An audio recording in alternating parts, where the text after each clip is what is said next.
फिर से मैं परमेश्वर का धन्यवाद करता हूँ कि हम परमेश्वर की अनुग्रह ही से ये समय पाए हैं। और जैसे कि मैंने बताया कि पौलुस जो परमेश्वर का एक श्रेष्ठ दास था, जितना भी कलीसिया उन्होंने खड़ी किया, जितना भी कलीसिया के पास वो जाते थे, उनको मालूम था कि परमेश्वर का अनुग्रह ही हर एक विश्वासी को विश्वास में बलवंत कर सकता है। परमेश्वर का अनुग्रह ही एक विश्वासी का आत्मिक जीवन में उसको बढ़ोतरी दे सकती है। और उसी अनुग्रह को वो अपना चिट्ठी में लिखा कि तुम पर अनुग्रह बनी रहे।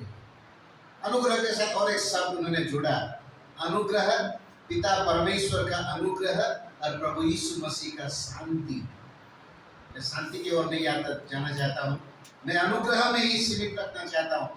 और जैसे कि मैंने बताया, प्रभु यीशु मसीह परमेश्वर का अनुग्रह और सच्चाई से भरपूर होकर आए और लिखा है हम पर अनुग्रह के ऊपर अनुग्रह उमड़ रहा, और हम अनुग्रह ही से विश्वास के द्वारा उद्धार पाए और उसी अनुग्रह में ही हम बढ़ते जा सकते हैं। जैसे कि मैंने आपको बताया कि प्रभु का वचन दो भागों से बांटा जाता है, पुराना नियम और नया नियम। पुराना नियम पूरा परमेश्वर मूसा के जरिए दिया। अरब के पर्वत में, सिय्योन के पर्वत में परमेश्वर ने मूसा को वचन दिया और परमेश्वर ने उस वचन को लिखा। और पुराना नियम में परमेश्वर का वचन का जो माध्यम था वो मूसा था। मूसा के जरिए उन्होंने बहुत कुछ हमें दिया। और नया नियम में परमेश्वर ने पौलुस के जरिए, पौलुस भी कहाँ गया जब प्रभु को ग्रहण किया? उसको यरूशलेम में अलाउ नहीं था, लोग डरने लगे थे, अरे ये तो मसीहों को सताने वाला है, तो इसीलिए उसको ज्यादा सहायता नहीं दिए, वो सीधा चला गया अरब को। अगर वचन को पढ़ेंगे, वहां 3 साल रहा और उसी 3 साल में परमेश्वर ने बहुत सारे भेदों को पौलुस को दिया और उन्होंने 13-14 चिट्ठी लिखे और उसी में हर चीज में वो लिख रहे हैं कि परमेश्वर के अनुग्रह आपके ऊपर। वही पौलुस अनुग्रह के बारे में क्या बताता है? दूसरा कुरिन्थी उसका 12 में आप खोलिए। दूसरा कुरिन्थी 12 में पौलुस अनुग्रह के बारे में क्या बताया? हमने देखा कि मूसा अनुग्रह के बारे में क्या बताया? मूसा ने बताया कि अनुग्रह इज इक्वल टू परमेश्वर का उपस्थिति, है ना?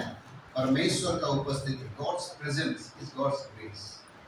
अगर परमेश्वर के जहां खड़ा नहीं हो सकता, वहां परमेश्वर का अनुग्रह नहीं मिल सकता। जब परमेश्वर किसी को अपना भलाई उड़ेलता है, इस गुडनेस, वही परमेश्वर का अनुग्रह है। बिहार का वो भाई ने जो गवाही दिया, उन्होंने बता रहे थे हमने कितने गरीबी झेला अपने जिंदगी में, लेकिन जब परमेश्वर ने उस परिवार में आया, परिवार में आपका उपस्थिति को दिया, उन्होंने बताया मेरे को गाड़ी हुआ, मेरे को घर हुआ। That is God's goodness. परमेश्वर का भलाई है, परमेश्वर का आशीष है। उसके बाद पौलुस मूसा बोलता है कि मेरा तेज, मेरा महिमा, गॉड्स ग्लोरी।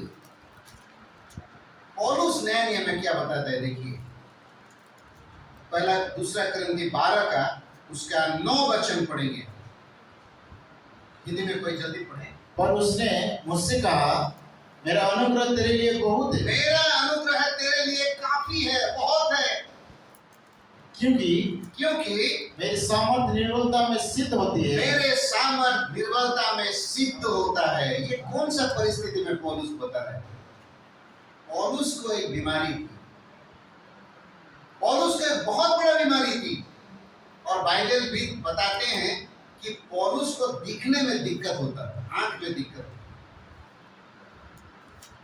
बताइए, अगर कोई नहीं देख सकता तो क्या हालत होगा उसकी?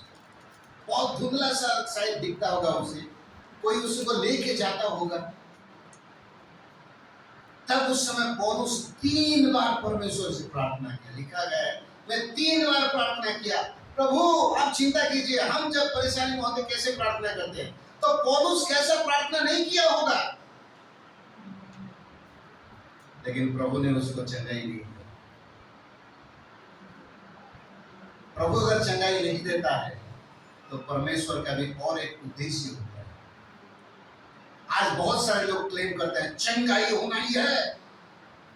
अरे पौलुस को देखो, पौलुस का और एक सहयोगी था, उसको मरते तक गया।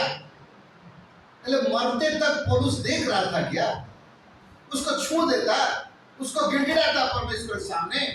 प्रिय मित्रों, ये बीमारी, ये तकलीफ, ये दुख अगर परमेश्वर किसी को देता है तो परमेश्वर का एक महान योजना होता है। ऐसे ही परमेश्वर नहीं देता। परमेश्वर को 3 बार प्रार्थना किया लेकिन परमेश्वर उसे चंगाई नहीं दिया। और परमेश्वर क्या बोला? पौलुस, मैं तुम्हें चंगाई नहीं दूंगा, लेकिन मेरा अनुग्रह तेरे लिए काफी है। ये क्या है ये अनुग्रह? पौलुस क्या समझाना चाहता है? पुराना नियम में मूसा के बारे में समझा है, तेरा तकलीफ होगा फिर भी मैं तेरे साथ रहूंगा। तो आग के झोंक में जाएगा फिर भी मैं तेरे साथ साथ रहूंगा। पानी तेरे सर के ऊपर से चढ़ के जाएगा फिर भी मैं तेरा साथ हुआ, घबराना नहीं। कितना बड़ा परमेश्वर है। तकलीफ आएंगे, कष्ट आएंगे, रोग आएंगे। प्रभु यीशु मसीह यूहन्ना ने सुसमाचार 16:33 में क्या बोला? इस दुनिया में तुम्हारे लिए क्लेश है, रहेगा, लेकिन तुम साहस बांध कर रखो, ढाढ़स रखो, क्योंकि मैंने जगत को जय कर दिया। जगत के ऊपर मैंने जय पा लिया है। तुम सिर्फ विश्वास में बने रहो। यहाँ पौलुस बोलता है, मेरा अनुग्रह तेरा हर एक समय में काफी है। तो पौलुस क्या बताना चाहता है? प्रभु, मेरे जीवन में रोग रहे लेकिन आप मेरे जीवन में, उस रोग के साथ आप मेरे साथ रहना चाहिए। रोग के समय में कितना कितना विचार आते हैं। ऐसा भी आ सकते हैं, क्या ये प्रभु यीशु मसीह सच्चा है? मेरे को क्यों नहीं चल जाता? मेरे को क्यों आशीष नहीं कर रहा? इस तकलीफ से मुझे क्यों नहीं छुड़ा रहा? प्रिय मित्रों, जो तकलीफ में परमेश्वर कुछ सिखाना चाहता है और नॉर्मल समय में नहीं सिखा सकता। दुख के घड़ी में आप जो सीखते हैं, तकलीफ के समय आप जो परमेश्वर का वचन को पाते हैं, वो नॉर्मल समय में आपको नहीं मिलता। और पौलुस बताता है, मेरा अनुग्रह तेरे लिए काफी है। परमेश्वर ने आवाज देके पौलुस को बताया, माई grace is sufficient for you. उसके बाद क्या बताया कि for my strength is made perfect in weakness. तुम्हारा दुर्बलता में मेरा सामर्थ सिद्ध होता है। तो यहाँ परमेश्वर का अनुग्रह क्या है प्रिय मित्रों? परमेश्वर का स्ट्रेंथ, परमेश्वर का सामर्थ। अगर परमेश्वर का कलीसिया के लिए परमेश्वर का सामर्थ नहीं होगा तो आज 2000 साल तक परमेश्वर का कलीसिया खड़ी नहीं हो पाती। यरूशलेम से लेके आज तक परमेश्वर के कलीसिया ने बहुत कष्ट झेला है और भी झेलने वाले हैं अभी, लेकिन परमेश्वर का सामर्थ है। पौलुस झेला है, जेम्स झेला है, पतरस झेला है, आज भी बहुत लोग झेल रहे हैं, क्योंकि परमेश्वर का ताकत।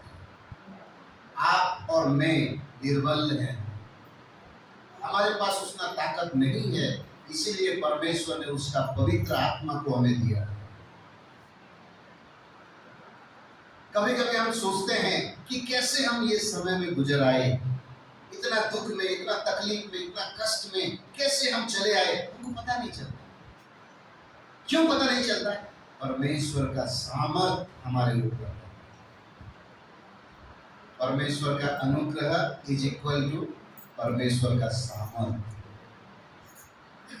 पुराना नियम के अनुसार परमेश्वर का अनुग्रह इज इक्वल टू परमेश्वर का उपस्थिति, परमेश्वर का अनुग्रह इज इक्वल टू परमेश्वर का भलाई, परमेश्वर का अनुग्रह इज इक्वल टू परमेश्वर का तेज। जब मूसा 40 दिन तक परमेश्वर के साथ रहा, परमेश्वर का तेज उसका चेहरा में आ गया और लोगों ने परमेश्वर का उस तेज को देख के मूसा को देख नहीं पाए, अपने आप को ढके वो लोग। हम नहीं देख पा रहे आपको, हम नहीं देखेंगे, आप सिर्फ बताइए, हम सुनेंगे। और यहाँ पौलुस बताता है और एक चीज, परमेश्वर का अनुग्रह इज इक्वल टू परमेश्वर का सामर्थ्य।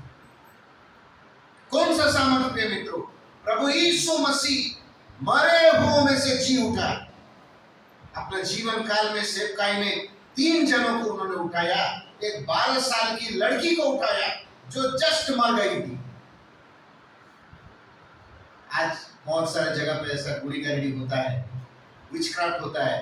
कभी कभी मर भी जाते हैं, उठा देते हैं, हिला देते हैं, नहीं कहा हवा अटक गया था, हिला दे तो उसका समालोचक बोलेंगे कि नहीं नहीं ये तो क्या है, ऐसा कहाँ लटक गया था पर टूट गया। लेकिन उसके बाद एक युवक उसको उठा के ले जा रहे थे कब्रिस्तान में, मतलब जरूर 4-5 घंटा हो गया होगा मर के, है ना, उठा के ले जा रहे हैं उसको दफनाने के लिए। इधर मरण का एक शोभा यात्रा जा रहा है, रो रो के फुट फुट के, वो भी एक विधवा का एकमात्र औलाद। उधर से जीवन का शोभा यात्रा, इधर से मरण का शोभा यात्रा, उधर से जीवन का शोभा यात्रा, दोनों का मेल मिलाप हो जाता है। प्रभु यीशु मसीह छू लेता है। ऐसा भी हमने सुना है कि गुनेगारी जो विचक्राफ्ट करते हैं, कब्र में खोद के भी उसको निकालते हैं, उसका हड्डी निकालते हैं, तो वो भी समालोचक बोलेंगे यार ये क्या है, तो हमारा गुनेगारी कर सकते। इसीलिए 4 दिन का मरा हुआ लाजर को प्रभु यीशु बालिक, वो जो छोटी बालिक शायद 1 घंटा होगा मर गए, वो लड़का युवा 4 घंटा 4-5 घंटा हो सकता है, लेकिन लाजरस को 4 दिन हो गया और कोई उम्मीद नहीं है। भाई ने मेरे को बता रहा था अपना गवाही, छोटे समय छोटे असंभव को संभव करने वाला परमेश्वर, वही तो अनुग्रह है। आपका जीवन में, आपका व्यक्तिगत जीवन में, आपका परिवार में परमेश्वर जब ऐसे कार्यों को करता है, वो क्या है? अनुग्रह। जो डॉक्टर नहीं कर सकता, जो पैसे वाले नहीं कर सकते, जो ज्ञानी नहीं कर सकते, जो बुद्धिमान नहीं कर सकते, जब परमेश्वर वही काम को करता है, उसको हम परमेश्वर के सामर्थ्य बोलते हैं। और उसी को पौलुस बोलता है वही तो परमेश्वर का अनुग्रह है। उसके बाद देखिए 10 वचन में क्या लिखा है, नहीं 9 का नीचे,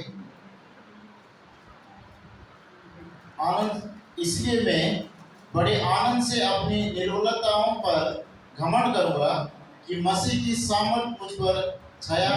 मसीह की सामर्थ, परमेश्वर की सामर्थ, मसीह की सामर्थ, क्योंकि मसीह को परमेश्वर ने वही सामर्थ दिया। मसीह के नाम से प्रभु ने बोला मेरे नाम से जो कुछ मांगो, मेरे नाम से अगर कोई प्रार्थना करेगा मैं उसको दूंगा, मेरे से भी बड़ा बड़ा काम वो करेगा। आज कर रहे हैं, चाहे हमारा ब्रदर असेंबली में ज्यादा नहीं हो रहा है, पेंटिकॉस्टल असेंबली में ज्यादा हो रहा है। परमेश्वर का सामर्थ, मसीह का सामर्थ आज काम कर रहे हैं। अनुग्रह मतलब परमेश्वर का सामर्थ, मसीह का सामर्थ हमारे निर्बलताओं में। प्रिय मित्रों, परमेश्वर का उपस्थिति, परमेश्वर का भलाई, परमेश्वर का तेज और परमेश्वर का ये जो सामर्थ आपके जीवन में कैसे बहुतायत से आएगा। पौलुस चाहता है कि आपके जीवन में हो। मैं आपको 4 ठो टैबलेट देने वाला हूं, 4 ठो कैप्सूल दूंगा मैं। अगर ये कैप्सूल को आप खाएंगे तो आप ये अनुग्रह को पाएंगे।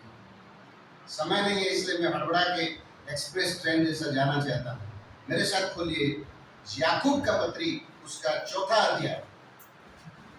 याकूब और पतरस एक ही स्वरों में बोलते हैं कि आपको कैसे अनुग्रह मिलेगा। प्रभु यीशु मसीह के साथ चलने वाले, मैं जब घड़ी को देख रहा था वहां बहुत अच्छा घड़ी लगा हुआ है, 1 से 12 से लिखा है, 1 2 3 4 5 6 7 8 9 10 11 12। मैं ध्यान दे रहा था वहां 10 11 और 12 2 अंक में है। परमेश्वर का ये योजना में पतरस, याकूब और यूहन्ना, ये 3 चेले प्रभु के बहुत क्लोज थे। यहाँ भी मैं देख रहा हूँ राजेंद्र भाई, अमित भाई और जानवी मैथ्यू, 3 लोग बहुत प्रेम से, बहुत जोर मार से काम कर रहे हैं। 3 मैं क्यों बताना चाहता हूँ प्रिय मित्रों, याकूब और पतरस, यूहन्ना, ये जो लोग लिखते हैं ना, ये प्रभु यीशु मसीह को आंखों से देखे, आंखों से, हाथों से स्पर्श किए, उनके करीब। और ये यूहन्ना तो प्रभु यीशु मसीह के गोद में, छाती में लपक के बैठा। क्या लिखता है याकूब, उसका 4था अध्याय और उसका 4 वचन पढ़िए। देखो ये पहला कैप्सूल है, भूलना मत। प्रिस्क्रिप्शन में दे रहा हूं, मैं भी खाया हूं, इससे आपको खाना पड़ेगा, या अगर नहीं खाओगे अनुग्रह नहीं मिलेगा। पढ़िए याकूब 4 का 14 6। वो तो और भी अनुग्रह देता है, वो तो और भी अनुग्रह देता है पौलुस। इस कारण ये लिखा है, वचन में लिखा है, परमेश्वर अभिमानियों को विरोध करता है। अरे बाप रे, परमेश्वर अभिमानियों को विरोध करते हैं, अभिमानियों के विरुद्ध में खड़ा होता है, घमंडियों के विरुद्ध खड़ा होता है, और पर दीन पर अनुग्रह करता है। पर दीन पर, नम्र व्यक्ति पर अनुग्रह करता है। कैप्सूल क्या है? ये कैप्सूल में लिखा है दीनता, नम्रता, टूटे दिल वाले को परमेश्वर अनुग्रह देता है। बहुत कुछ इसके बारे में मैं 1 घंटा बता सकता हूँ प्रेम, मेरे पास समय नहीं। आदि से लेकर प्रकाशित वाक्य तक परमेश्वर के सेवा में, परमेश्वर के रास्ते में, परमेश्वर के कलीसिया में घमंडियों का कोई जगह नहीं है। सबसे पहला पाप स्वर्ग में क्या हुआ? लूसीफर, मैं परमेश्वर के चेयर में बैठ जाऊंगा, मैं हो जाऊंगा, मैं तो बकरी है। मैं आई मैं घमंड। यिर्मयाह की किताब में लिखा गया है कि ज्ञानी अपना ज्ञान से घमंड मत करो, धनवान अपना धन से घमंड मत करो, बलवान अपना बल से घमंड मत करो। यहाँ अमित भाई की तरह मोटे हैं, मैं भी थोड़ा मोटा हूँ। 1 क्विंटल वाला बॉडी बिल्डर को अगर 104 फीवर हो जाएगा तो वो पानी को उठा नहीं सकता, उसका बीपी उसको हो जाएगा। तो उस बल से क्या घमंड करना। और सबसे बड़ी बात प्रिय मित्रों, यहाँ लिखा है कि घमंडियों को परमेश्वर प्रतिरोध करता है, विरोध करता है। अगर परमेश्वर किसी के विरोध में खड़ा हो गया तो वो आदमी इस दुनिया में खड़ा नहीं हो सकता। राजनेता खड़ा हो जाए, लोग खड़ा हो जाए, आप खड़े हो जाएंगे, लेकिन परमेश्वर किसी के विरुद्ध में अगर खड़ा हो गया तो वो कुछ नहीं कर सकता।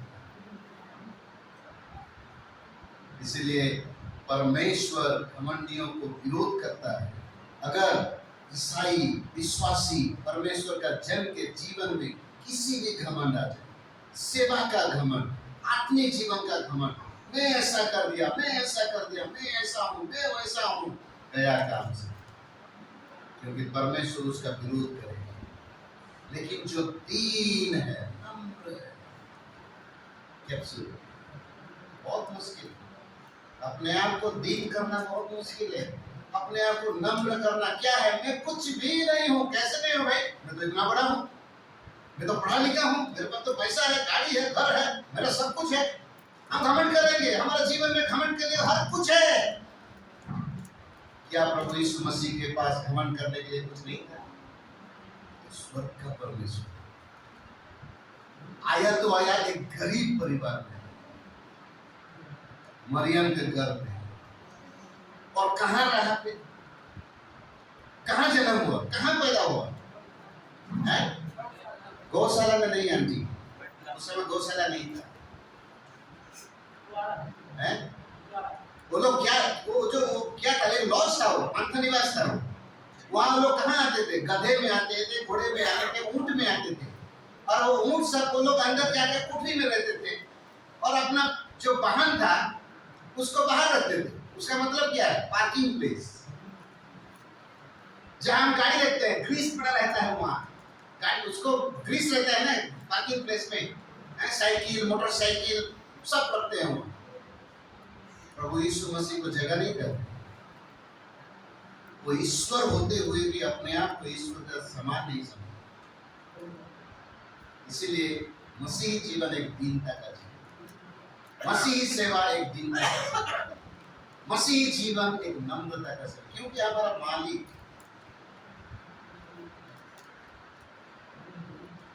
जो बहुत बहुत बड़े बंगले में रहते हैं, वो लोग बस्तियों में जाना चाहिए, वो जाएंगे, जाते हैं। वो बस्ती वाले जो कूड़ा उठाते हैं, वो लोग बड़े बिल्डिंग में नहीं जा सकते। इसीलिए परमेश्वर स्वर्ग से नीचे आया।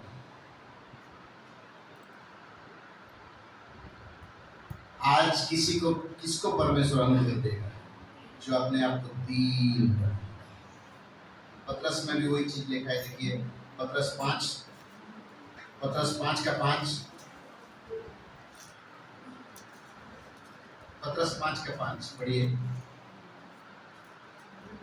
पहला पतरस 5 का 5। इसी प्रकार हे नवयुवक, तुम भी प्राचीन के अधीन रहो, परंतु तुम सब के सब एक दूसरे की सेवा के लिए दीनता से कमर बांधे रहो, क्योंकि परमेश्वर अभिमानियों को विरुद्ध करता है, परंतु दीन पर अनुग्रह करता है। ये याकूब और पतरस क्या एक दूसरे से बातचीत करके चिट्ठी लिख रहे थे क्या? नहीं, दूसर जगह से लिखे, लेकिन एक चीज को लिख रहे हैं। परमेश्वर घमंडियों को विरोध करता है, लेकिन वो नम्र लोग को, दीन लोग को क्या देता है? अनुग्रह देता है। एक दूसरे के सेवा के लिए नम्रता का वस्त्र को परिधान करो। ये जो नम्रता है, ये एक वस्त्र है, ये दिखावा नहीं है, ये छलवा नहीं है। अपना दिल से नम्र हो। प्रिय मित्रों, जब एक आदमी उधार पाता है, कैसे उधार पाता है? कैसे उधार पाता है? जब परमेश्वर के सुसमाचार के सामने वो झुक जाता है। हे प्रभु यीशु मसीह, मैं कुछ भी नहीं, मैं पापी हूँ। सब होते हुए कहता है, वो बोलता है मैं कुछ भी नहीं हूँ प्रभु, मैं तो नरक में जाने वाला हूँ। अपने आप को दीन करता है, पश्चाताप करता है, नम्र होता है। दिन उसका दिन में क्या लिखा गया है कि हम पढ़े उसको, ईसाई का किताब, उसका 57 अध्याय का 15वां वचन।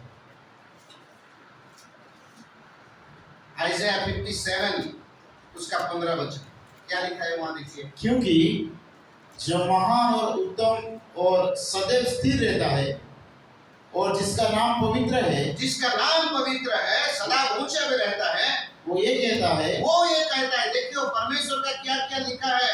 हाई एंड लॉफ्टी वन, वो ऊंचा परमेश्वर, सबसे ऊपर रहने वाला परमेश्वर, और जो कि अनंत काल में वास करता है, जो पवित्र है, वो कहता है, क्या कहता है? मैं ऊंचे पर और पवित्र स्थान में निवास करता हूँ। मैं ऊंचे पर और पवित्र स्थान पर वास करता हूँ और उसके संग भी रहता हूँ। देखो ये बहुत बड़ी बात है। मैं ऊंचा पर, पवित्र स्थान पर, स्वर्ग में विराजमान परमेश्वर हूँ, लेकिन उनके साथ भी रहता हूँ। किसके साथ? जो खेदित है और नम्र है। जो खेदित है और नम्र है। प्रिय मित्रों, यही तो मैसेज है, यही तो कैप्सूल है। जो खेदित है, जो दिल का टूटा हुआ है, जिसका दिल टूटा हुआ है, जिसका दिल छेदी है। जब हम आराधना करते हैं, आराधना में बहुत सारे चीज को हम बोलते हैं, लेकिन भजनकार दाऊद ने क्या कहा? उसका 51 पद में, भजन संहिता उसका 51 का 16 और 17 पद। For you desire not sacrifice, तुम्हें बलिदान नहीं चाहिए, else should I give it, मैं दे देता। You delightest not in burnt offering, तुम नैवेद्य में खुश नहीं होते हो। The sacrifice of God are a broken spirit, एक टूटा हुआ आत्मा परमेश्वर के लिए सही बलिदान है। टूटे हुए मन से, टूटे हुए दिल से किया हुआ आराधना। प्रिय मित्रों, परमेश्वर के सामने एक टूटा हुआ दिल, एक पश्चाताप का दिल जब जाता है तो वो परमेश्वर के सामने ग्रहणीय होता है। एक वचन पढ़ाऊंगा, आप उसको पाएंगे। हुई ईसाई नबी का किताब उसका 61 अध्याय,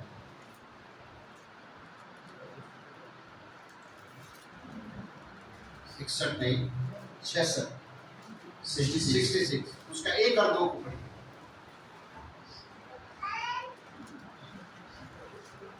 यशायाह नबी का पुस्तक 66 का 1 और 2।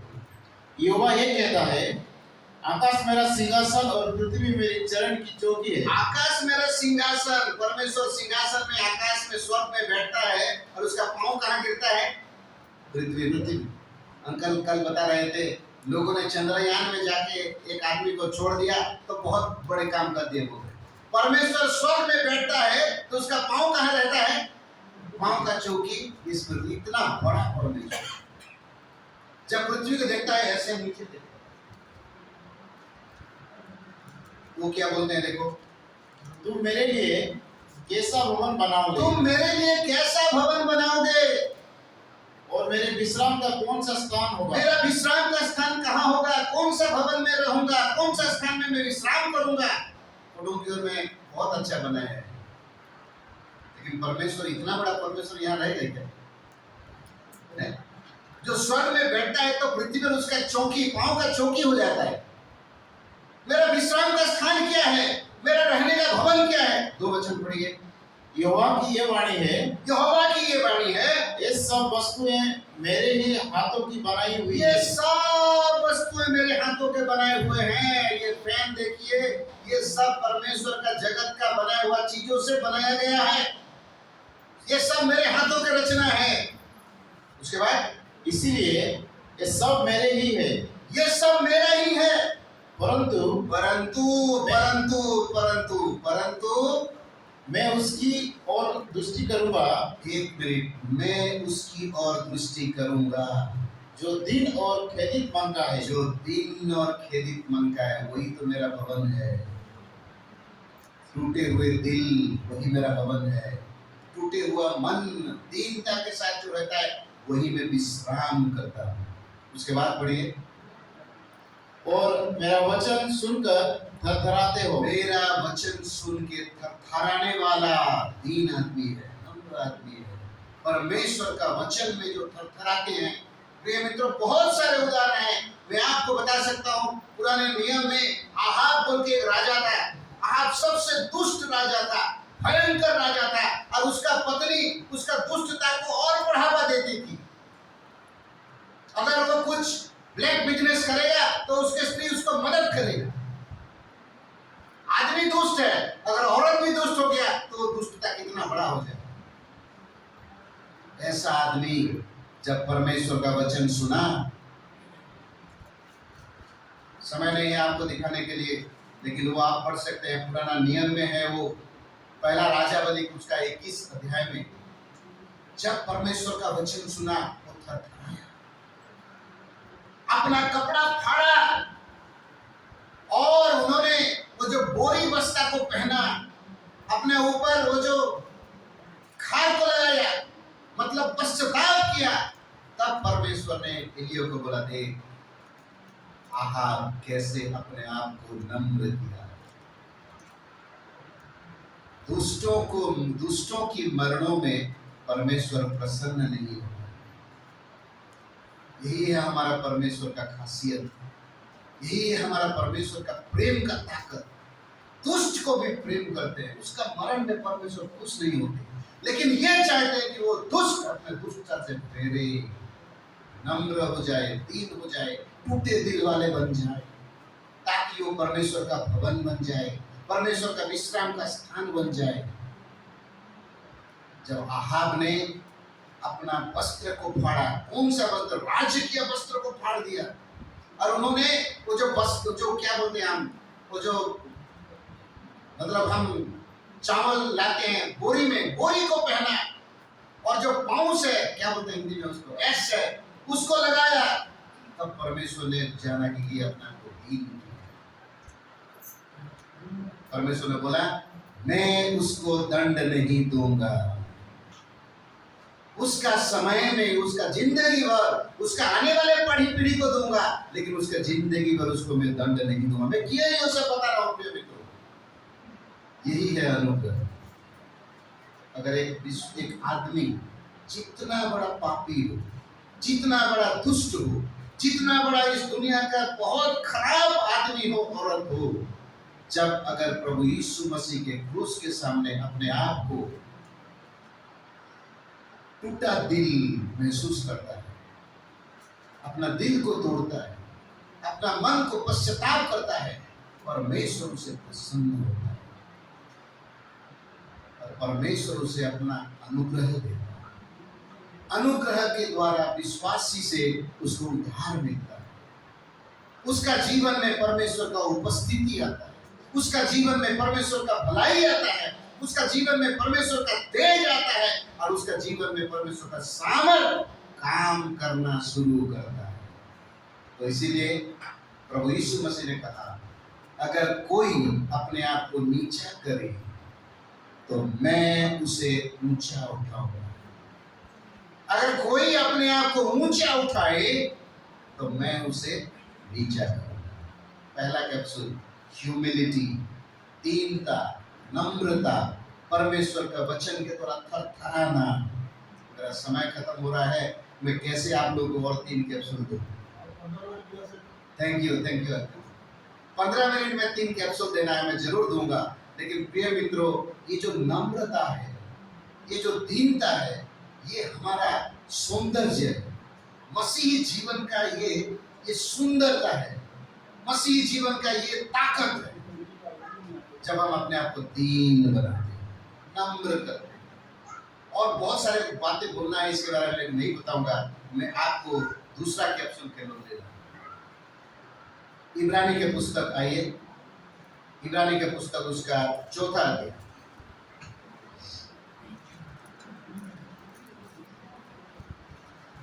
आप खुद उसके बारे में और ज्यादा पढ़ सकते हैं, चर्चा कर सकते हैं, मनन कर सकते हैं, ताकि प्रभु आपको आदि।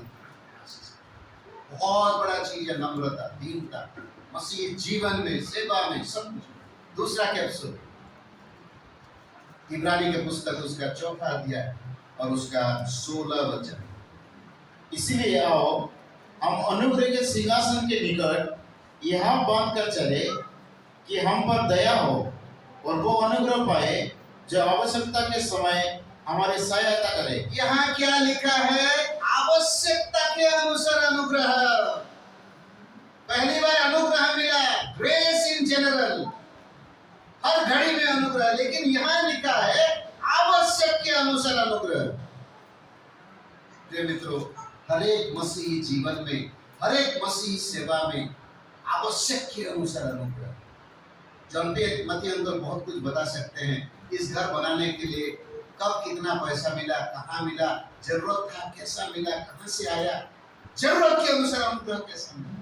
आप घड़ी सुनिए, ब्रदर ने मेरे को गवाही में बता रहे थे, वो रेलवे स्टेशन में गए थे, उनके पास 50 रुपया थे, कोई नहीं था, चेन्नई जाना था, लकड़ी पकड़ के गए हैं, कोई आदमी आया, कहाँ जाना है तुमको? नहीं, चेन्नई जाना, टिकट है नहीं है, पैसा है नहीं है, और रुको, वो गया, टिकट खरीद के दिया, मेल में बिठा दिया, वो देख रहे तो लड़का नहीं, वो आदमी नहीं। आवश्यक के अनुसार अनुग्रह कैसा मिलेगा आपको? आपको चाहिए कि एग्जाम है, आपको घड़ी संधि मुहूर्त में पहुंच गए हैं, बीमारी हो गया, कुछ घड़ी ऐसा परिस्थिति आ गया, आप बोलते हैं इधर जाऊं उधर क्या करूं? उसी समय आपको अनुग्रह क्या चाहिए? Grace to help in time of need. जरूरत के अनुसार अनुग्रह कैसे मिलेगा प्रिय मित्रों? ये कैप्सूल क्या कैप्सूल है? जब हम हिया बांधकर परमेश्वर के अनुग्रह के सिंहासन के पास जाते हैं। परमेश्वर का अनुग्रह कहाँ है? स्वर्ग में है। उसका पांव का चौकी क्या है? पृथ्वी है। आप कहाँ पे रह रहे हैं? उसका पांव के चौकी में रह रहे हैं। उसके पांव के नीचे आपको गिड़गिड़ाना है। ये दूसरा कैप्सूल है प्रार्थना। ब्रदरन असेंबली में बाइबल बहुत सिखाया जाता है, बाइबल स्टडी बहुत होता है, प्रचार बहुत होता है, लेकिन कमी क्या है? प्रार्थना का कमी। कॉटेज मीटिंग में मिक्सचर मिलता है, बिस्कुट मिलता है, खाना मिलता है, सब आ जाते हैं, लेकिन प्रार्थना सभा में गिने दिने 3-4 आए। प्रार्थना का कमी है। इसीलिए जरूरत के अनुसार हमारे जीवन में अनुग्रह नहीं होता। प्रार्थना मसीही जीवन का एक निश्वास और प्रश्वास जैसा है, सांस है। प्रभु यीशु मसीह ने बोला, पुराना नियम में यिर्मयाह की किताब 33:3 में लिखा है, तुम प्रार्थना करो, तुम्हारे ज्ञान से परे, तुम्हारे जान से परे ऐसे बड़े बड़े महान कार्य मैं करूंगा। परमेश्वर के दासों ने ये सुंदर भवन बना दिया। क्यों? परमेश्वर का लोग यहाँ आके घुटनों में आए प्रार्थना। आज प्रिय मित्रों, ये बहुत बड़ा कमी है। प्रार्थना व्यक्तिगत जीवन में आप सवेरे से उठ के घुटनों में आइए, प्रार्थना कीजिए। परमेश्वर को विश्वास अगर है, प्रार्थना आज क्यों नहीं करते हम? हमारा विश्वास कमजोर हो गया है। हम विश्वास नहीं करते कि परमेश्वर को हम बताएंगे और परमेश्वर ये कर सकता है। परमेश्वर का सामर्थ को हम सीमित कर देते हैं, इसलिए प्रार्थना नहीं करते। बहुत डिफिकल्ट, अपने आप को दीन बनाना बहुत डिफिकल्ट। ये कड़वा कैप्सूल है, और ये प्रार्थना भी बहुत कड़वा कैप्सूल है। आप सबसे ज्यादा समय कितना घंटा प्रार्थना? प्रिय मित्रों, प्रार्थना करना परमेश्वर को सिर्फ मांगना नहीं है। प्रार्थना करना मतलब आप जो परमेश्वर को जानते हैं, उस परमेश्वर की उपस्थिति में रहना। अपने आप को एक कोठरी में बंद करो, एक कोठरी का लक लगा दो, आप अकेले परमेश्वर के साथ। आप अपना स्त्री को भी अपना मन की बात नहीं बता सकते। अगर बता दे तो झगड़ा हो जाए। आप अपना पति को भी अपना सब कुछ नहीं बता सकते। अगर बताओगे तो आपका डाइवोर्स हो जाएगा। लेकिन आपका हर चीज आप परमेश्वर को बता सकते हैं। अपना दिल का चीज आप परमेश्वर को बता सकते हैं, और वो आपको कभी बुरा नहीं समझेगा। आज बहुत बड़ी चीज है मिसअंडरस्टैंडिंग। आप कुछ बताओगे किसी को, वो गलत सोचेगा, अरे ऐसे क्यों बताए। किसी को बोलोगे, वो आपको गलत सोच सकता है। लेकिन आप पूरी दिल से परमेश्वर को, भजनकार कहता है कि अपना मन को तुम उसके सामने मेल दो। प्रार्थना सिर्फ मांगना नहीं है, प्रार्थना परमेश्वर के साथ आपका एक घनिष्ठ संबंध को सुझाव। आप घंटों मोबाइल में किसी के साथ बात करते हैं, किसके साथ बात करते हैं? जिसको आप ज्यादा प्यार करते हैं। आजकल लड़का लड़की प्यार करते हैं ना, पूरा 24 घंटा लगता है, क्योंकि प्रेम हो गया है। नहीं रह सकते बिना बात करते। परमेश्वर का अगर प्रेम करते हैं तो परमेश्वर के साथ आप ज्यादा बात करें, और ये कमी है। प्रार्थना क्या नहीं करता?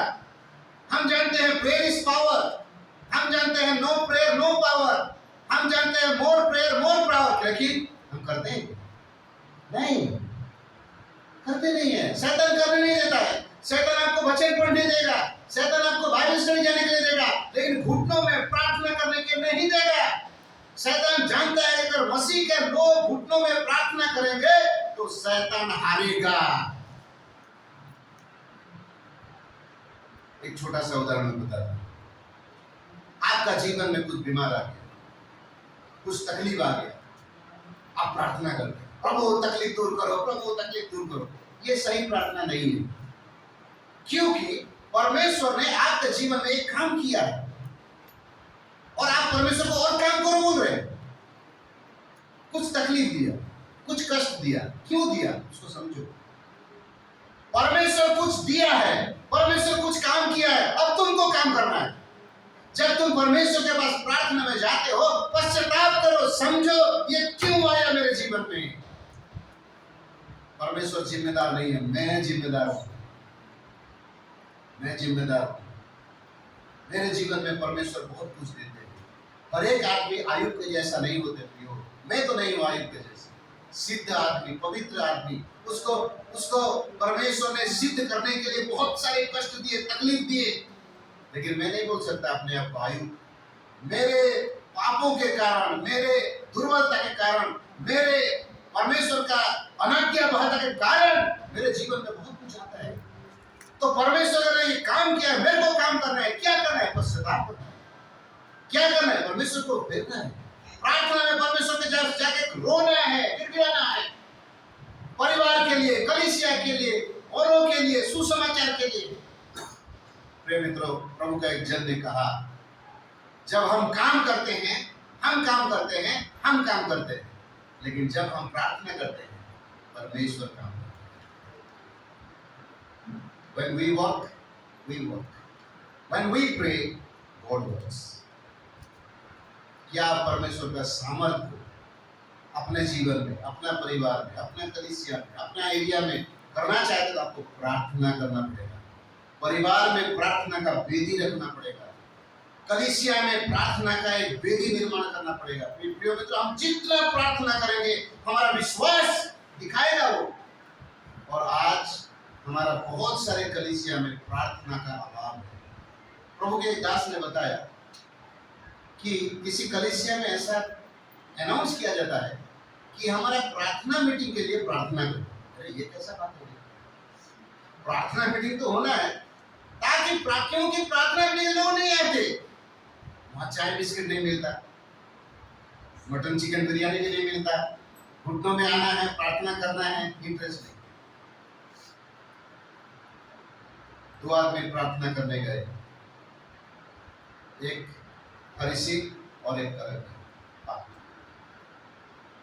अब ने क्या किया? वो नहीं, ये आदमी धर्मी होकर घर चला गया, प्रार्थना करने लगा, अपने आप को नम्र किया, प्रभु ऊपर भी नहीं देखा, छाती में मारा पीटा। जब आप प्रार्थना में जाएंगे तो आपका आत्मिक जीवन में बढ़ोतरी होगा। समय की अभाव है, मैं दूसरा 3 नंबर कैप्सूल में जाता हूँ। दूसरा कुरिन्थी उसका 9 अध्याय उसका 7 और 8 वचन। और एक कड़वा, बहुत कड़वा कैप्सूल, कड़वा ही देता हूँ मैं, क्योंकि हर एक अच्छा एंटीबायोटिक कड़वा होता है। बहुत कड़वा है प्रियो। ये बोलना बहुत आसान है, मेरे लिए भी नम्र होना, ये बोलना आसान है, प्रचार करना आसान है, लेकिन हमको नम्र बनना है। प्रार्थना करो, बोलना प्रचार करना अच्छा है, लेकिन प्रार्थना करना है, हमको समय अलग करना है। 1 घंटा, 2 घंटा, 3 घंटा भी रखना है प्रियो मित्रों। आज एक प्रभु के दास प्रभु की ओर चले गए, मैथ्यू पॉल, आप लोग जानते होंगे, यहाँ पे ये एसबीसी में आते हैं, उसको प्रार्थना का व्यक्ति जहां बोले जानते हैं, 8 घंटा 9 घंटा प्रार्थना करते हैं, सारा इंडिया को प्रार्थना में जीते, हर एक सेवा को प्रार्थना में रखते थे। प्रिय मित्रों, प्रार्थना बहुत कुछ कर सकता है। आप ब्रदर बता रहे थे, गाना गा रहे थे, धर्मी जन का प्रार्थना बहुत कुछ काम कर सकता है। आपका प्रार्थना आपका परिवार को, आपके लिए। तीसरा बात मैं बोलूंगा, दूसरा कुरिन्थी उसका 9 का 7 और 8 वचन। हर एक जन जैसा मन में ठाने वैसा ही दान करे। हर एक जन जैसा मन में ठाने वैसे ही दान करे। अरे ये प्रचारक क्या बोलना चाहता है भाई, उड़ीसा से आके ये दान के बारे में क्यों बोल रहा है? ये भी कैप्सूल है क्या? पढ़िए, ना कुड़कुड़ा के मत दो, ना दबाव से मत दो, क्योंकि परमेश्वर हर्ष से देने वाले से प्रेम करता है। क्योंकि परमेश्वर खुशी से देने वालों को प्रेम करता है। अरे इसमें क्या कैप्सूल है भाई? ये तो परमेश्वर का अनुग्रह मिलता ही नहीं है यहाँ। फिर पढ़ो भाई 8 पद। परमेश्वर सब प्रकार का अनुग्रह सब प्रकार का अनुग्रह तुम्हें बहुताई से दे सकता तुम्हें है, बहुत आयत से दे सकता है, जिससे हर बात में जिसे हर वक्त में और हर समय सब कुछ जो तुम्हें आवश्यकता है तुम्हारे पास रहे और हर एक भले कामों के लिए तुम्हारे पास बहुत कुछ हो। तुम्हारे पास बहुत कुछ हो। प्रिय मित्रों, 3 नंबर और कड़वा कर सकते।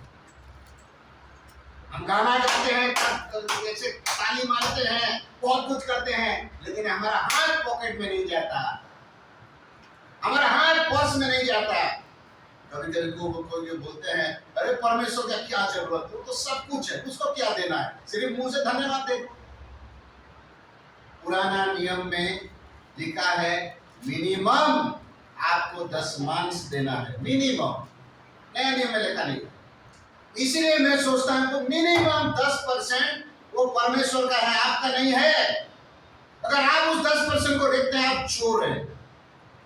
मलाकी पुस्तक में लिखा गया, परमेश्वर का भवन का द्रव्य आप चोरी करते हैं।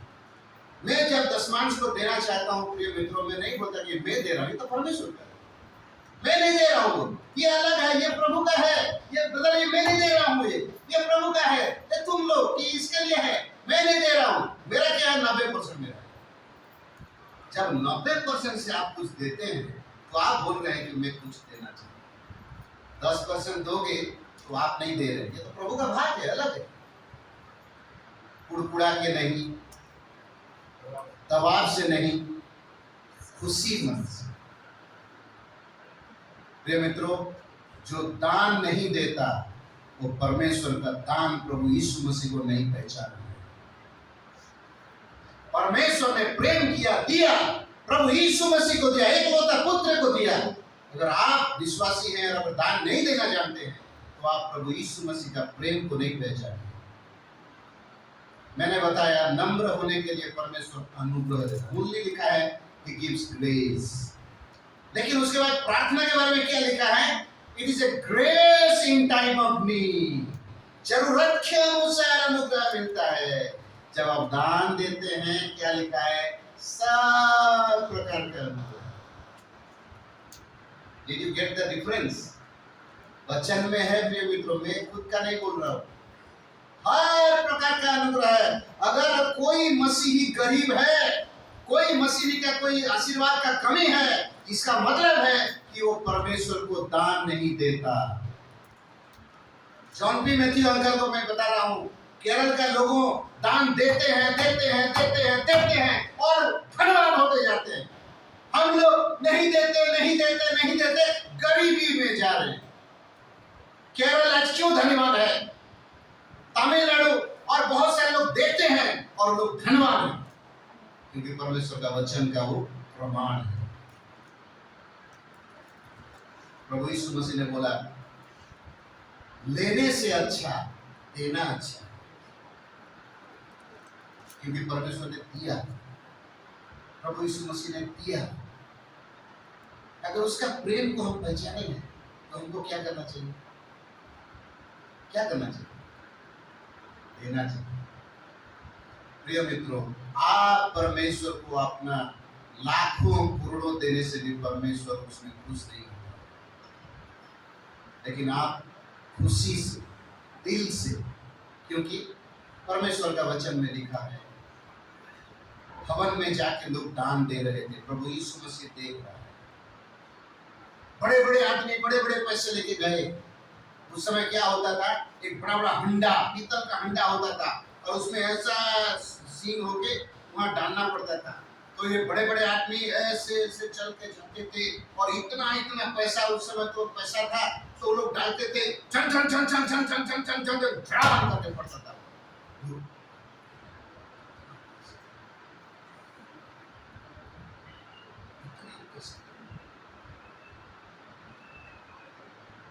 जब एक विधवा औरत 2 पैसा थन थन थन थन, कौन ज्यादा दिया? प्रभु यीशु मसीह, वो नहीं, ये औरत। आपका जो अमाउंट बड़ा बात नहीं है, लेकिन आप जिस दिल से देते हैं। प्रभु की सेवकाई में मैं एक बार अनुभव, इतना छोटा सा मकान, प्रार्थना किया और उस आदमी ने, विश्वासी, उसका छोटा सा पेड़ी से 2-2 रुपया 5 छोटे,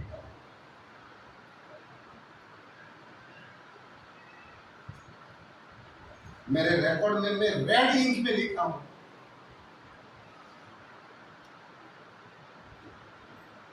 परमेश्वर के लिए 1 करोड़ रुपया भी धूल जैसा है। आप ज्यादा देके घमंड नहीं कर सकते, आप कम देके कभी भी आप दुखी मत हो। आपका मन में जो तय कर लिए हैं, हृदय के अनुसार, परमेश्वर के प्रेम के अनुसार, आपके सामर्थ्य के अनुसार, आपके अनुसार आपको देना पड़ेगा। अगर नहीं देंगे तो आप गरीबी में जाएंगे। आप परमेश्वर का हर, देखिए 8 वचन में लिखा है, हर प्रकार की अनुग्रह नहीं देने के कारण आज विश्वासी लोग बहुत कुछ सफल हैं। लेकिन ऐसा नहीं है कि आप दे दोगे और उनको चमत्कार हो जाएगा, सब मिल जाएगा, नहीं। उसी मन से देना, हमको देना। यहाँ जब बता रहे थे कि हमको देना है, यस हमको देना है। बाहर के लोग दे रहे हैं, ठीक है, लेकिन मेरे को आशीष चाहिए, मेरे को हर प्रकार का अनुग्रह चाहिए। मैं जानता हूँ बहुत सारे इवांजेलिस्ट नहीं देते, हम तो इवांजेलिस्ट हैं, हम क्यों देंगे? नहीं, इवांजेलिस्ट नहीं देता है इसलिए उसका अभाव है, उसको हाथ पकड़ना पड़ता है, मांगना पड़ता है। आप अगर दोगे तो परमेश्वर एक जगह पर मलाकी में बोला है, मेरे को परख के दे, मेरे घर में 10 मांस ला के देखो और मैं स्वर्ग का खिड़कियां खोल के तुम्हारा घर भर्ती होने तक मैं दूंगा। घर पाना, गाड़ी पाना, दौलत पाना, ये बहुत बड़ा आशीष नहीं है। जीवन में आत्मिक आशीष और बड़ा आशीष है। आप चावल के साथ साग खाओ, खुशी से खाओ, उससे बढ़कर आनंद कुछ नहीं। आप 50,000 रुपया में तो एक खटिया खरीद सकते हैं, लेकिन नींद कैसे खरीदोगे? परमेश्वर देता है, फिर हर प्रकार के अनुग्रह देगा अगर आप तहे दिल से देंगे। समय खत्म हो रहा है, मेरे को आखिरी चीज बता के मैं खत्म करूंगा। इफिसियों के पत्री उसका 6 अध्याय में आई, इफिसियों के पत्री उसका 6 अध्याय और उसका आखिरी वचन 24 वचन। जो हमारे प्रभु यीशु मसीह से सच्चा प्रेम रखता है, उस सब पर अनुग्रह होता रहे, कुड़ुंगी और कलीसिया के हर एक विश्वासी, आप प्रभु यीशु मसीह को प्रेम करते हैं। लेकिन यहाँ पौलुस क्या बताता है? आप बताइए, आपका वचन से मैं नहीं बोल रहा, परमेश्वर का वचन में क्या लिखा है? जो प्रभु यीशु मसीह को कैसा प्रेम करता है? सच्चा प्रेम। उसका मतलब कच्चा प्रेम भी है। अगर सच्चा प्रेम करने वाला है तो उसका मतलब झूठा प्रेम करने वाले भी हैं। इसको लिखा है सिंसियर लव, सच्चा प्रेम। आज सारे दुनिया में बहुत कपटी लोग हैं, हिपोक्रिट्स, कपट करने वाले, छल करने वाले, ऐसे दिखाएंगे कि वो इतना प्रेम करते हैं कि पूछो मत। मुंह में इतना सुंदर सुंदर बात बोल देंगे कि आपको लगेगा कि अरे बाप रे, इससे प्रेम करने वाला दुनिया में कोई नहीं। लेकिन आप उधर से चले जाओ, मन में कुड़कुड़ा के बोलेंगे। और प्रभु यीशु मसीह में दुनिया में जब उन्होंने बातें बोली, वो 3 बार बोले, 8 बार बोले कि कपटी कपटी कपटी, मैं तुम्हें प्रेम नहीं करता, तुम पर दंड हो दंड हो दंड हो। और प्रिय मित्रों, यहाँ क्या लिखा है? जो सच्चा प्रेम करता है, सच्चा प्रेम, सिंसियर लव, तो उसके ऊपर परमेश्वर का अनुग्रह है। प्रिय मित्रों, प्रेम करना और सच्चा प्रेम करना, सिंसियर लव, और ये और बहुत कड़वा कैप्शन। प्रभु हमारे जीवन में चाहते हैं कि हम प्रभु यीशु मसीह को तहे दिल से प्रेम करें। दुनिया में बहुत सारे प्रेम करने वाले हैं, दुनिया में हमको प्रेम करने के लिए बहुत लोग हैं, लेकिन सब धोखे दे रहे, सब धोखे देंगे, सब एक दिन हमको समझ नहीं सकते। लेकिन प्रभु यीशु मसीह सच्चा प्रेम करने वाला है, इसीलिए उसी को हम सच्चा प्रेम करना चाहिए। Sincere love unto the Lord, प्रभु के लिए सच्चा प्रेम करने वाले के ऊपर अनुग्रह। प्रिय मित्रों, क्या आपको परमेश्वर का उपस्थिति चाहिए, परमेश्वर का भलाई चाहिए, परमेश्वर का तेज चाहिए, परमेश्वर का सामर्थ चाहिए? उसका मतलब अगर आपको परमेश्वर का अनुग्रह चाहिए तो आपको अपने आप को दीनता से जीवन देना है, आपको प्रार्थना करना पड़ेगा, आपको परमेश्वर का राज और धार्मिकता के लिए दान देना पड़ेगा, और आपको प्रभु यीशु मसीह सच्चे दिल से प्रेम करना है। प्रभु ने बोला, अगर आपने मुझे प्रेम करते तो मेरे वचन को पालन करोगे। If you love me, you obey my words. मेरे वचन को ध्यान दो, मानो। कैसे? सच्चे दिल से। तो हमारे जीवन में हम अनुग्रह को पाएंगे, आवश्यक के अनुसार अनुग्रह पाएंगे, बहुतायत के अनुग्रह पाएंगे। Grace and the grace in time of need and in all grace, सब प्रकार के अनुग्रह पाएंगे। प्रभु हमें मदद करे। ये कड़वा कैप्सूल्स हैं, बहुत मुश्किल है, लेकिन ये हो सकता है, इसलिए परमेश्वर ने हमें वचन दिया।